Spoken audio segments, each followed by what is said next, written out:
시간 오늘 받으실 하나님의 말씀은 구약 성경 시편 57편 1절에서부터 11절 말씀까지입니다. 시편 57편 1절에서부터 11절 말씀까지를 우리 다 같이 합독하도록 하겠습니다. 57편 1절 말씀부터 읽습니다. 시작. 하나님이여 내게 은혜를 베푸소서, 내게 은혜를 베푸소서. 내 영혼이 주께로 피하되 주의 날개 그늘 아래에서 이 재앙들이 지나기까지 피하리이다. 내가 지존하신 하나님께 부르짖으며 곧 나를 위하여 모든 것을 이루시는 하나님께로다. 그가 하늘에서 보내사 나를 삼키려는 자의 비방에서 나를 구원하실지라. 하나님이 그의 인자와 진리를 보내시리로다. 내 영혼이 사자들 가운데서 살며 내가 불사르는 자들 중에 누웠으니 곧 사람의 아들들 중에라. 그들의 이는 창과 화살이요 그들의 혀는 날카로운 칼 같도다. 하나님이여 주는 하늘 위에 높이 들리시며 주의 영광이 온 세계 위에 높아지기를 원하나이다. 그들이 내 걸음을 막으려고 그물을 준비하였으니 내 영혼이 억울하도다.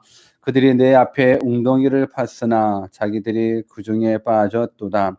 하나님이여 내 마음이 확정되었고 내 마음이 확정되었사오니 내가 노래하고 내가 찬송하리이다. 내 영혼아 깰지어다. 비파와 수구마 깰지어다. 내가 새벽을 깨우리로다. 주여 내가 만민 중에서 주께 감사하오며 문나라 중에서 주를 찬송하리이다. 무릇 주의 인자는 커서 하늘에 미치고 주의 진리는 궁창에 이르나이다. 하나님이여 주는 하늘 위에 높이 들리시며 주의 영광이 온 세계 위에 높아지기를 원하나이다. 아멘.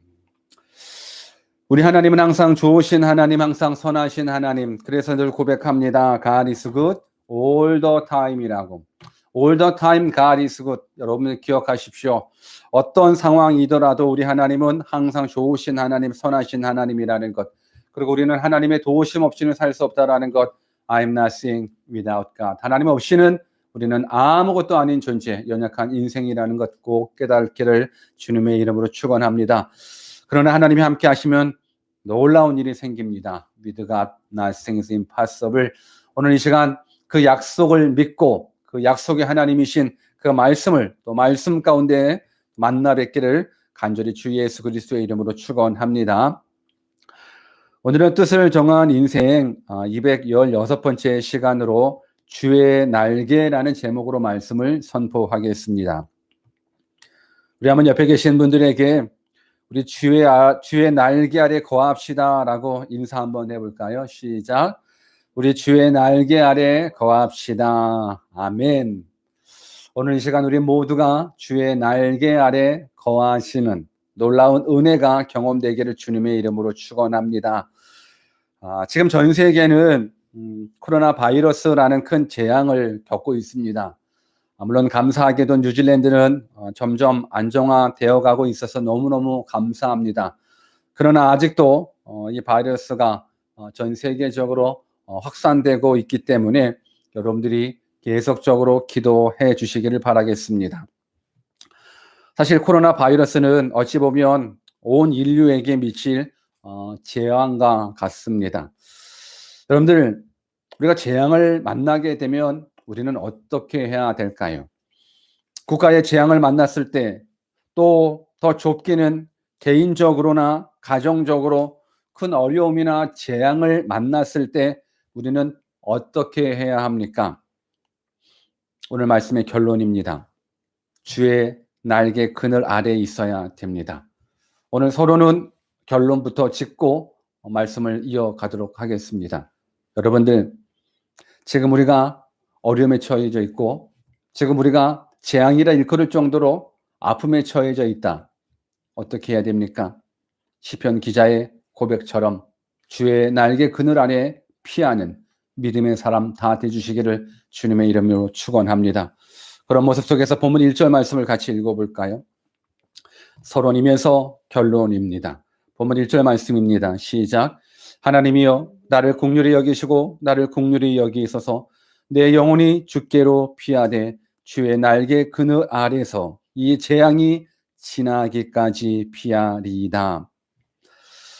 이 시간 누구에게나 닥칠 수 있는 큰 어려움 앞에서 우리가 어떻게 해야 되는지 오늘 이 시편 말씀인 주의 날개 그늘 아래서 이 재앙이 지나기까지 피하나이다라는 이 고백을 여러분들이 기억하시면서 오늘 말씀에 집중하시기를 주님의 이름으로 축원합니다. 오늘 본문 시편은 다윗이 적은 시편입니다. 다윗은 왕이 되기 전에 사울 왕으로부터 심각한 핍박을 당했습니다. 다윗을 시기하고 또 다윗이 왕 되는 것을 두려워한 나머지 사울은 자신이 왕임에도 불구하고 자신의 신분을 잃어버린 채 나라를 다스리기보다는 오직 다윗을 죽이려는 데 혈안이 되어 있었음을 우리는 알고 있습니다. 그렇다 보니 다윗은 항상 이 사울 왕의 추격 앞에서 늘상 생명의 위협을 느끼게 되고 늘상 도망자의 삶을 살 수밖에 없었습니다. 특별히 오늘 시편 57편 말씀은 다윗이 사울 왕의 추격을 받았을 때에 아둘람이라는 굴의 피신에 있었을 때 지은 시라고 읽고 있습니다. 다윗은 죽음의 위협을 당하면서 굴 속에 피해 있습니다. 오늘 성경은 다윗이 사울 왕으로부터 도망다니는 그 생명의 위협을 느끼는 그 고난들을 오늘 본문에서 어떻게 묘사하고 있는지 오늘 먼저 다윗이 당한 그 고난을 한번 살펴보기를 원하는데 우리 본문 1절 말씀을 한 번 더 같이 읽습니다. 하나님이여 나를 긍휼히 여기시고 나를 긍휼히 여기소서.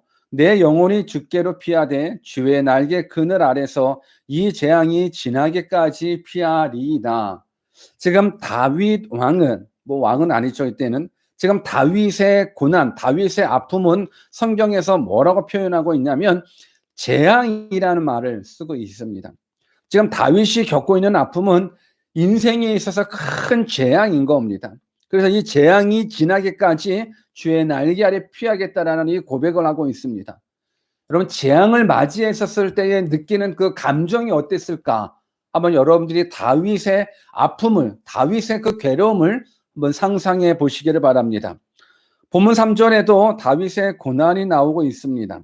본문 3절 또 같이 읽습니다. 시작. 저가 하늘에서 보내사 나를 삼키려는 자의 비방에서 나를 구원하실지라. 하나님이 그 인자와 진리를 보내시리로다. 어떤 고난이 있습니까? 나를 삼키려는 자의 비방이라는 모습들. 지금 다윗은 자신을 죽이려고 하는 사울 왕으로부터 큰 비방을, 큰 괴롭힘을 당하고 있습니다. 여러분 누군가가 여러분들의 삶 속에서 여러분들의 인생에 여러분들이 괴롭힘을 한다면 여러분들은 그 마음이 어떨까 한번 상상해 보는 겁니다. 지금 다윗은 자신이 겪고 있는 그 아픔을 재앙이다라고 이야기하고 큰 비방이라고 큰 괴로움이라고 이야기를 하고 있습니다. 4절에도 다윗이 겪고 있는 아픔을 얘기해 주고 있습니다. 같이 또 읽습니다. 시작. 내 혼이 사자 중에 처하며 내가 불사르는 자 중에 누웠으니 곧 인생 중에라. 저희 이는 창과 살이요 저희의 혀는 날카로운 칼 같도다. 여러분 어떤 고난이 묘사되고 있습니까? 무서운 사자들 한가운데 있는 그 두려움을 얘기해 주고 있습니다. 여러분들 한번 생각해 보십시오. 굶주린 사자 앞에 여러분들이 그 앞에 놓여져 있다면 그 두려움이 어떻겠습니까? 오늘 지금 내 혼이 사자 중에 처하며 그리고 내가 불사르는 자 중에 누웠으니 곧 인생 중에라. 저희 이는 창과 살이요 저희의 혀는 날카로운 칼 같도다. 사자 앞에 누워 있는 것 같고 그리고 창 앞에 그리고 칼의 위험 앞에 있다라는 이 모습, 이 괴로움, 이 고난을 지금 다윗은 얘기하고 있습니다. 6절에도 다윗의 고난이 나와요. 또 6절도 읽습니다. 시작. 저희가 내 걸음을 장애하려고 그물을 예비하였으니 내 영혼이 억울하도다. 저희가 내 앞에 웅덩이를 팠으나 스스로 그 중에 빠졌도다. 지금 다윗을 죽이려고 그물을 예비하고 함정을 파는 상황인 겁니다. 전체적인 부분들을 요약해 본다면 지금 다윗이 느끼는 총체적인 감정은요, 큰 재앙을 만났을 때의 두려움입니다. 자신을 괴롭히려고 죽이려는 그 사람들 앞에 놓여 있는 큰 공포, 굶주린 사자 앞에 놓여져 생명의 위협을 느끼고 있는 극한 두려움이 지금 다윗이 맡고 있는 고난이라는 겁니다. 인생 살아가면서 이런 고난이 없었으면 좋겠습니다. 인생 살아가면서 이런 아픔이 없었으면 좋겠습니다. 그러나 우리가 내일 일을 알 수 없는 연약한 인생이기에 혹 이러한 고난이 우리 삶 앞에 놓여 있을 때에 우리는 오늘 본문 말씀을 기억하십시오. 오늘 다윗은 총체적으로 큰 재앙 앞에서 또 죽음 앞에서 생명의 위협 앞에서 극한 두려움을 가지고 있지만 이 아픈 이 고난 이 어려운 상황 속에 다윗의 고백을 한번 살펴보기를 원합니다. 이러한 극한 아픈 상황 속에서 다윗은 어떠했는가? 본문 9절입니다. 본문 9절을 또 같이 읽습니다. 시작. 주여 내가 만민 중에서 주께 감사하오며 열방 중에서 주를 찬송하리이다. 여러분, 큰 재앙을 겪고 있고 생명의 위협을 느끼고 있고 극한 두려움 속에 사로잡혀 있는 이 다윗이 지금 하나님 앞에 무엇 하고 있습니까? 하나님을 찬양하고 있고 하나님께 감사를 드리고 있습니다. 여러분, 이것이 가능한 것입니까? 한번 생각해 보십시오. 환경과 상황은 죽을 맛입니다. 다윗은 죽을 만치 힘들고 어려운 고통의 상황에 놓여져 있습니다. 그런데 그가 지금 하나님을 찬양하며 감사하고 있습니다. 이게 가능하냐 말입니까? 이게 가능하냐고요. 어려울걸요? 근데 저는 이 시간 여러분들에게 말씀드릴 수 있습니다. 다윗이 극한 절망, 극한 고난 가운데서도 하나님을 찬양하고 그리고 하나님께 감사했다면 우리도 그럴 수 있다라는 겁니다. 왜요? 다윗이 믿은 하나님과 우리가 믿는 하나님은 동일한 하나님이기 때문에 그렇습니다. 여러분, 다윗이 믿는 하나님, 우리가 믿는 하나님 동일한 하나님입니다. 오늘 이것이 가능할 수 있는 이유는요, 다윗은 하나님을 향한, 그러니까 하나님에 대한 절대적인 믿음이 있기 때문에 그렇습니다. 그 하나님하고 우리 하나님하고 다른 하나님이 아니에요. 동일한 하나님이에요. 그런데 뭐가 다르냐면 그 하나님에 대해서 우리가 잘 알지 못할 때 우리는 넘어질 수 있죠. 그 하나님에 대해서 잘 알지 못하면 믿지 못하거든요. 그래서 믿지 못하면 우리는 뭐 넘어지고 쓰러지고 절망할 수밖에 없죠.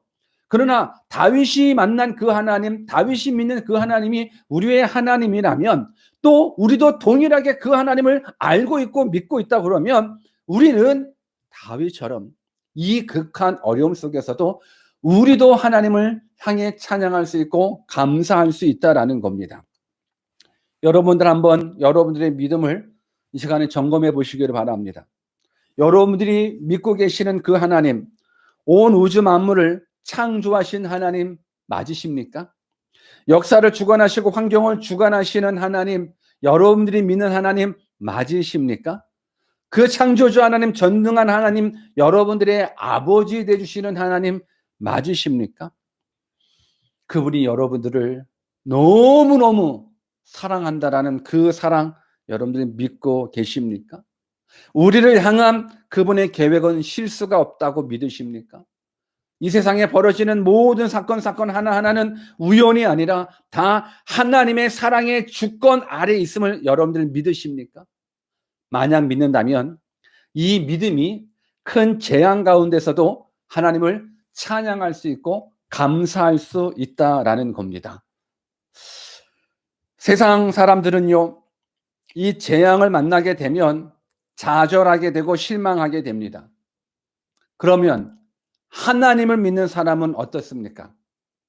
하나님을 믿는 사람도 세상 사람들과 동일하게 고난당하고 재앙을 당하게 되면 좌절하고 실망해야 됩니까? 아니요. 세상 사람들은 고난 가운데에, 세상 사람들은 재난 가운데에 좌절할 수 있고 실망할 수 있고 두려워할 수 있지만 하나님을 믿는 사람, 창조주 하나님, 전능자 하나님, 역사를 주관하는 그 하나님을 믿는 자들은 세상 사람들이 절망할 때 우린 절망하지 않아야 됩니다. 왜요? 저들은 절망할 수밖에 없습니다. 하나님이 없기 때문에. 그러나 우리는 하나님이 있기 때문에, 다윗이 하나님, 우리의 하나님이기 때문에 우리는 동일하게 다윗과 동일하게 우리에게도 어떤 어려움 속에서도 하나님 앞에 감사할 수 있고 찬양할 수 있다는 것. 여러분은 하나님의 뜻을 믿으셔야 돼요. 하나님의 사랑을 믿으셔야 돼요. 그 믿음의 반응을 통해서 하나님이 일해 주시거든요. 우리가 믿는 하나님은 어떤 하나님이신데요? 우리 예레미야 29장 11절 말씀 또 같이 읽어볼까요? 예레미야 29장 11절 말씀 같이 읽습니다. 시작.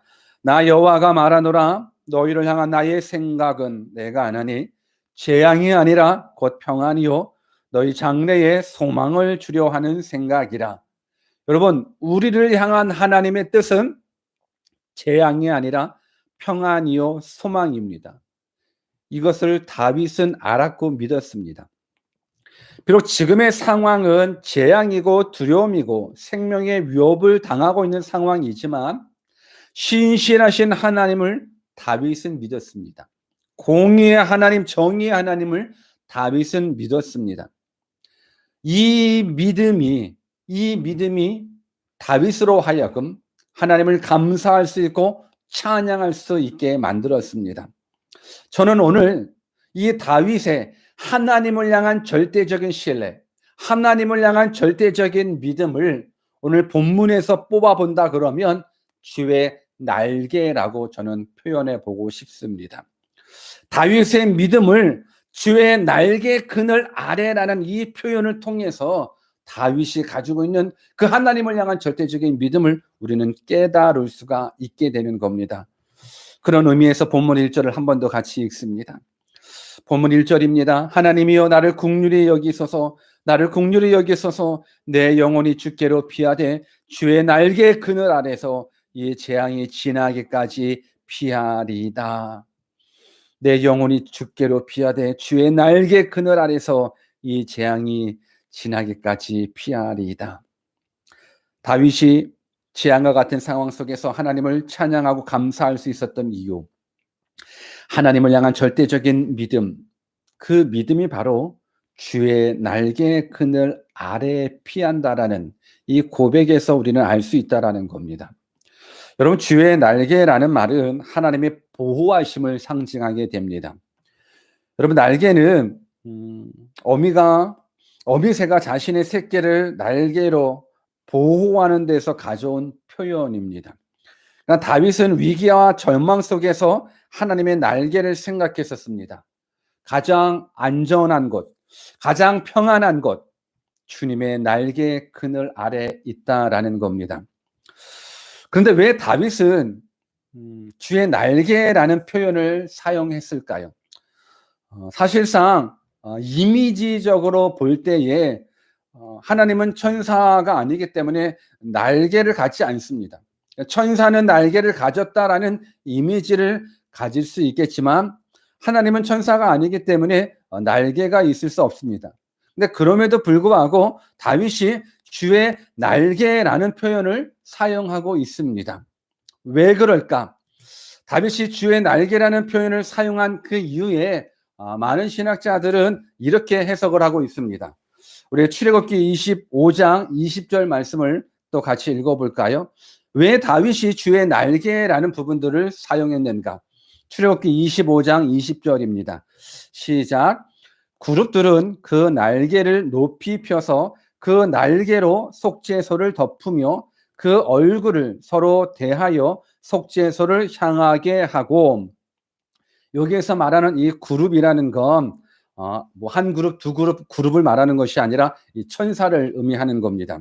그러니까 천사가 그 날개를 펴서 그 날개로 속죄소를 덮었다라는 모습 속에서 다윗은 주의 날개라는 부분들을 깨닫지 않았을까라는 그러한 많은 신학자들의 해석들을, 깨달음들을 우리가 얻게 됩니다. 오늘 주의 날개가 속죄소를 덮었다라는 것, 천사의 날개가 속죄소를 덮었다라는 것. 여러분, 이 속죄소라는 건 우리가 봤었을 때 뭔가 죄를 속하기 위한 장소가 속죄소라고 생각할 수 있을 텐데, 이 출애굽기 25장에 나와 있는 이 속죄소는 그런 뜻이 아니고요. 지성소 안에 법궤 위에 있는 판을 가리치는 것, 이걸 속죄소라고 이야기하는 겁니다. 그래서 이 속죄소를 번역할 때 히브리 원어의 뜻도 덮개라는 뜻, 뚜껑이라는 뜻을 가지고 있습니다. 영어 성경 킹제임스 버전에서도 이 속죄소라는 말을 멀시 시트라고 해서 은혜의 자리, 또는 NIV에서는 커버라는 뜻을 사용하기도 합니다. 그러니까 즉 하나님의 임재의 상징이었었던 그 언약궤를 덮고 있는 그 뚜껑에 천사가 날개를 펴고 있는 이 상황 속에서 주의 날개를 깨닫지 않았나라는 생각을 하게 됩니다. 이게 무슨 말이냐면, 천사의 날개 아래 있었다라는 건 결국은 천사의 날개 아래 있었다라는 부분은 하나님의 말씀이거든요. 말씀궤, 언약궤, 하나님을 상징하고 있는 그 말씀궤, 이 부분들을 다윗은 바라보면서 진정한 피난처는 하나님이라는 것. 왜요? 말씀은 곧 하나님이시기 때문에 말씀께 그 언약궤는 하나님의 임재를 상징하는 것, 하나님 자체를 상징하는 거거든요. 그런데 주의 날개 아래에 있다는 부분들은 결국은 우리의 진정한 피난처는 하나님이라는 것. 우리의 진정한 피난처는 하나님이라는 것. 마치 암탉이 병아리를 날개 아래로 품듯이 하나님은 하나님의 자녀들을 그렇게 품으시는 그러한 모습 속에서, 그래서 오늘 시편 기자는 오직 진정한 피난처, 오직 진정한 안식처, 오직 진정한 보호처는 하나님이라는 부분들, 이 부분들을 표현적으로 상징적으로 말하기 위해서 주의 날개라는 표현을 사용하고 있는 겁니다. 그래서 성경을 보면 주의 날개라는 표현들이 곳곳에 나옵니다. 시편 17편 8절에서도 나를 눈동자같이 지키시고 주의 날개 그늘 아래 감추사, 주의 날개 그늘 아래 감추사. 주의 날개라는 건 결국 하나님이거든요. 하나님. 시편 36편 7절 말씀에서도 하나님이여 주의 인자하심이 어찌 그리 보배로우신지요, 인생이 주의 날개 그늘 아래 피하나이다. 주의 날개 아래 피하는 것. 예수님도 비슷한 말씀을 하셨습니다. 마태복음 23장 37절입니다.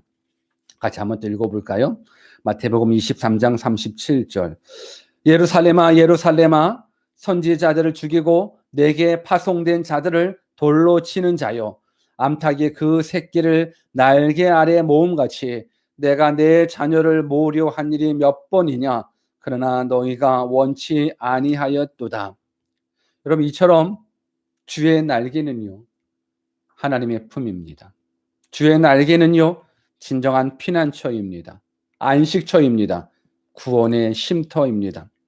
다윗은 생명의 위협을 느끼는 처절한 위협의 장소에 있지만 그가 하나님을 찬양하고 감사할 수 있었던 이유는 주의 날개인 하나님 안에 있었기 때문에 가능할 수 있는 겁니다. 우리도 마찬가지입니다. 여호와 하나님의 날개 그늘 안에 있을 때에만 진정한 보호가 있을 수 있습니다. 진정한 쉼과 안식은 오직 하나님 안에 있을 때 가능한 겁니다. 그래서 우리는 재앙을 만날 때 주의 날개 그늘 안에 피하셔야 됩니다. 왜요? 하나님만이 우리를 지켜주실 수 있기 때문에 그렇습니다. 우리의 노력이 우리의 인생을 지키지 못해요.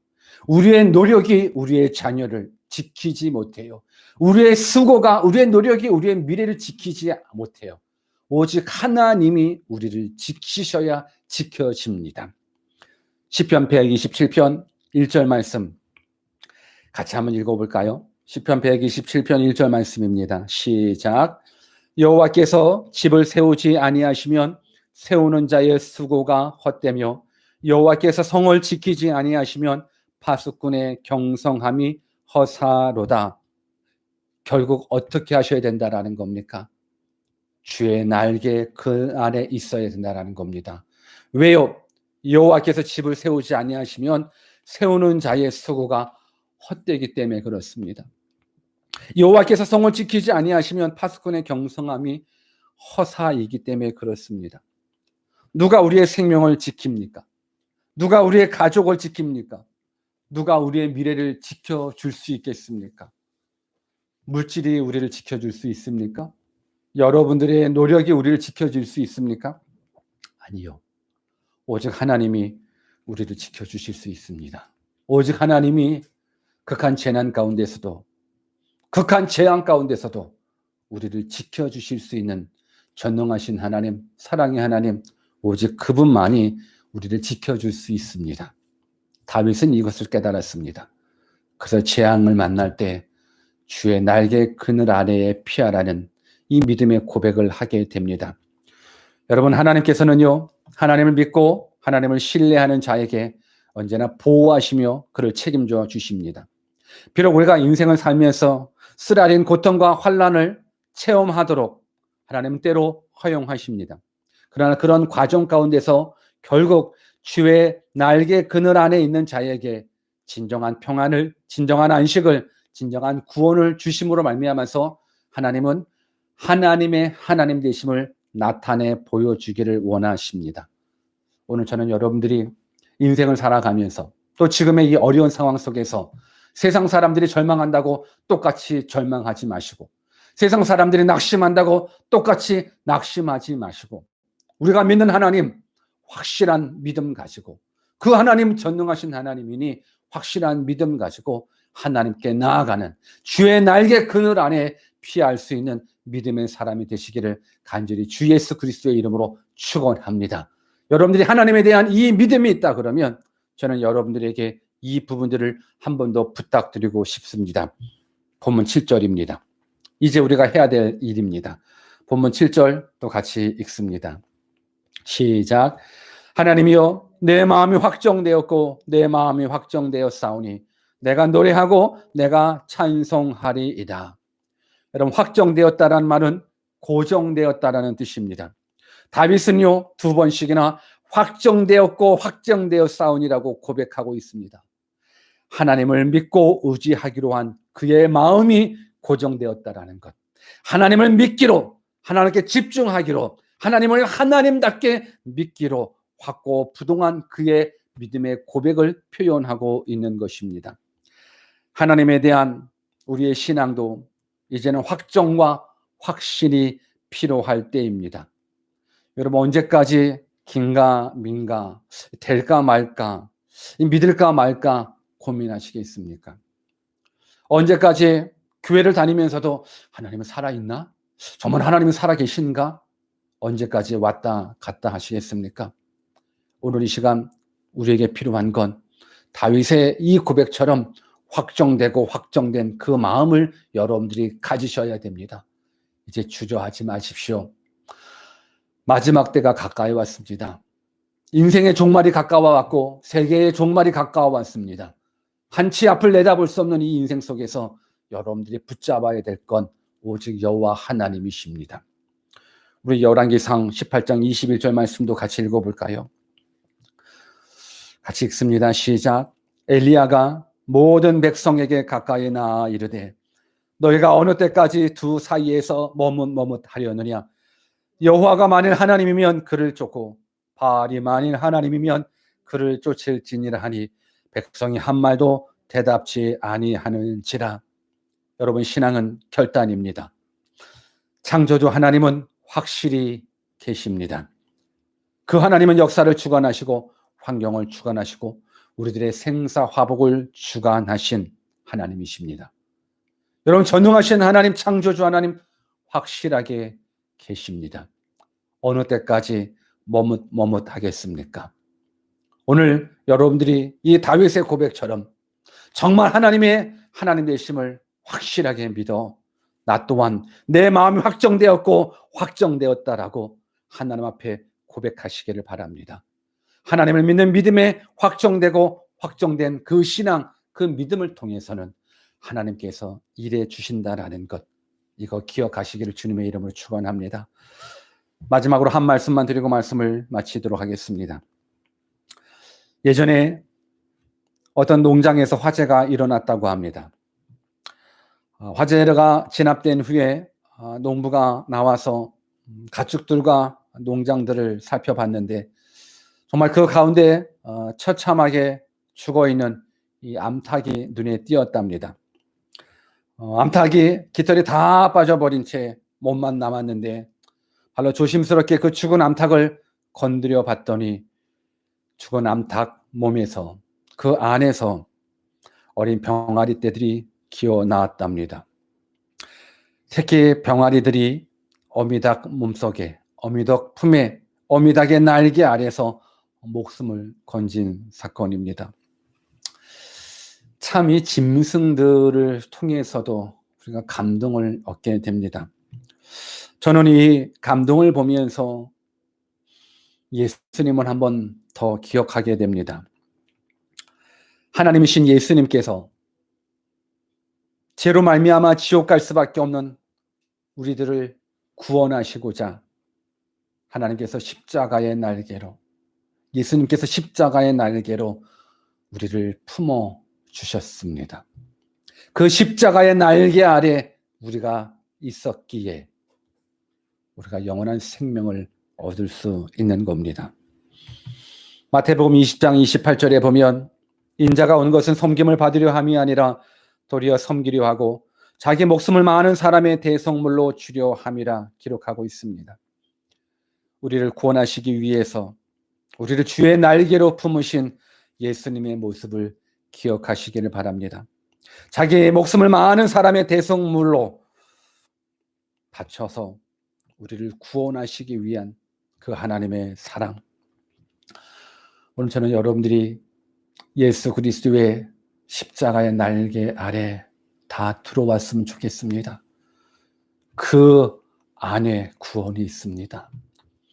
그 주의 날개 그늘 안에만 오직 유일한 평안, 유일한 영생이 있습니다. 지금 온 세계는 코로나 바이러스라는 큰 재앙을 맞고 있습니다. 그런데 저는 생각해 봅니다. 여러분, 진정한 재앙은 코로나 바이러스가 아니라 하나님을 향한 불신이 큰 재앙입니다. 창조주가 있음에도 불구하고 창조주를 믿지 않는 것, 이것이 재앙입니다. 전능하신 하나님, 만왕의 왕이신 그 하나님이 살아계신데 그 하나님을 인정하지 않는 것, 이것이 재앙입니다. 여러분들, 이 불신이 판을 치고 있는 이 세상, 오히려 비진리가 진리인 채 둔갑되고 있는 이 세대에 여러분들 정신 깨어 있어야 됩니다. 내 영혼아 깰지어다. 여러분들 내 영혼이 깨어 있어 하나님의 하나님 되심을 볼 줄 알아야 됩니다. 하나님의 하나님 되심을 깨달을 수 있어야 됩니다. 오늘 이 시간 하나님께서 예수 그리스도를 통해서 여러분들을 부르시고 계십니다. 십자가의 그늘 날개, 그의 날개 아래 들어오십시오. 예수님의 십자가는 이 사망의 재앙에서, 지옥의 재앙에서 우리를 구원해 주실 유일한 피난처, 유일한 안식처이십니다. 우리 모두가 주의 날개 그늘 아래 있어 영원한 생명, 참된 기쁨을 누리시는 믿음의 백성들 되시기를 간절히 살아계신 예수 그리스도의 이름으로 축원합니다. 같이 한번 기도하겠습니다. 이 시간 다 눈을 감고 여러분이 있는 그 자리에서 하나님 앞에 기도하십시다. 닭이 날개로 병아리를 보호하듯 독수리가 날개로 새끼를 업어 나르며 보호하듯 우리 예수님은 사랑과 공의의 날개로 우리를 보호해 주십니다. 지금 십자가의 날개 아래로 우리를 초청하고 계십니다. 그 안에 다 들어오는 주의 백성 되게 해달라고 오늘 한번 주신 말씀 붙잡고 기도로 나아가겠습니다. 기도하십시다. 하나님 아버지, 세상 사람들은 인생을 살면서 큰 고난을 당할 때, 큰 재앙을 만날 때 다 절망합니다. 낙심합니다. 그러나 우리는 그 어떤 재앙이, 고난이 닥칠지라도 우리는 낙심하지 않고 좌절하지 않습니다. 그 이유는 우리는 주의 날개 그늘 안에 있기 때문입니다. 창조주 하나님, 전능하신 하나님, 주님 품 안에 있기에 우리는 안전합니다. 하나님 아버지, 무엇보다도 죄악으로 말미암아 지옥에 떨어질 수밖에 없는 불쌍한 저희들, 우리를 긍휼히 여겨주시사 십자가의 날개 아래 우리를 품어주셔서 감사합니다. 주님의 십자가의 죽으심으로 말미암아 지옥 갈 우리의 죄악은 다 용서함 받았습니다. 예수 그리스도의 부활을 통하여 우리에게 영원한 생명이 있음을 다시 한번 깨달아 우리가 이 땅 살아가면서 이 땅 소망 두며 살아가지 아니하고 저 하늘에 소망 두며 살아가게 해주시니 감사합니다. 하나님 아버지, 오늘 이 시간 다시 한번 우리가 뜻을 정합니다. 우리들의 마음이 확정되기를 소원합니다. 더 이상 세상과 하나님 사이에 머뭇거리지 않게 하여 주십시오. 하나님의 하나님 되심을 확실하게 믿고 하나님을 믿는 바른 믿음 가지고 살아가게 하여 주옵소서. 하나님을 향한 절대적인 믿음 가지고 살아가게 하여 주옵소서. 하나님만이 우리를 지켜주실 수 있습니다. 하나님만이 나의 가족을 지켜주실 수 있습니다. 하나님만이 나의 자녀를 지켜주실 수 있습니다. 하나님만이 나의 미래를 책임져 주실 수 있습니다. 주여, 주의 날개 그늘 안에 날마다 피하는 자 되게 하여 주시옵소서. 오늘도 주의 품 안에 참된 평안 누리기를 간절히 소원하옵고 감사드리며 거룩하신 예수님 이름으로 기도하옵나이다. 아멘.